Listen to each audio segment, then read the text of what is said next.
You know how this goes. 2 from the past and 1 for the future. You know, I think Alexander Pierce said it best. To enjoy better movies sometimes means watching the old ones. Or something, What? Without spoiling anything, Captain America the Winter Soldier centers a huge part of its narrative on conspiracy, and how the things that we find comfort and solace in might not be what we think. Honestly, it was tough to find something at first, so I approached this week a little bit differently, and my results are proof of that.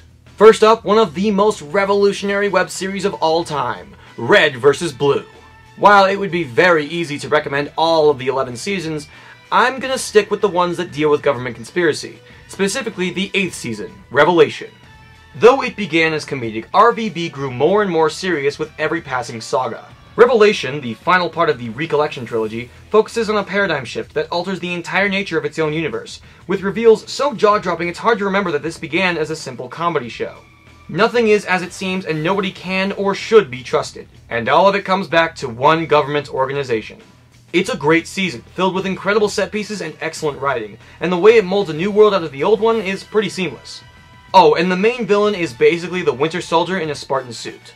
Now before you say anything, each season is compiled into a feature-length movie for the commercial release, so I'm gonna go ahead and say that counts as a film recommendation. Next up, we turn to the 80s for one of the weirdest films to come out of John Carpenter's career, They Live. Magical sunglasses, subliminal messaging, and one of the longest fight scenes in film history. That's only some of what you'll find in They Live, a science fiction movie of surreal proportions. It's about a guy who finds a pair of sunglasses that show the real nature of American domestic existence. That the public is being manipulated through advertising by aliens, who wish to drain the planet of its natural resources in the meantime. Yeah. Not the most subtle thematic conveyance, but the film is such a go-getter in its approach to its ideas that it's kind of admirable. They Live isn't a classic, but it's certainly an anomaly that you just can't help but pay attention to. If you want to know how this movie relates to Cap 2, well, you'd best be watching both movies to find out. Anyway, today's future recommendation comes from one of the most polarizing comedians out there. Celebrate the awfulness of the American frontier with A Million Ways to Die in the West. Seth MacFarlane has never been the most celebrated celebrity in town. The man's extremely divisive sense of humor has gotten him a lot of flack over the years, which has, in turn, given him quite a bit of publicity. His second directorial outing looks to be focused on one of his most used comedic facets, parody.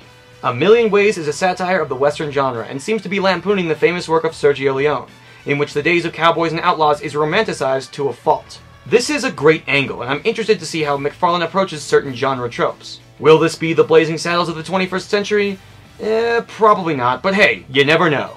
A Million Ways to Die in the West opens May 31st. That's all the time we have for today, friends. Thanks for watching, and remember, the best movies you'll ever see, you might not have seen just yet. Thanks for watching, everyone. Please remember to like, comment, and subscribe, and check out rulethirds.com for more fun.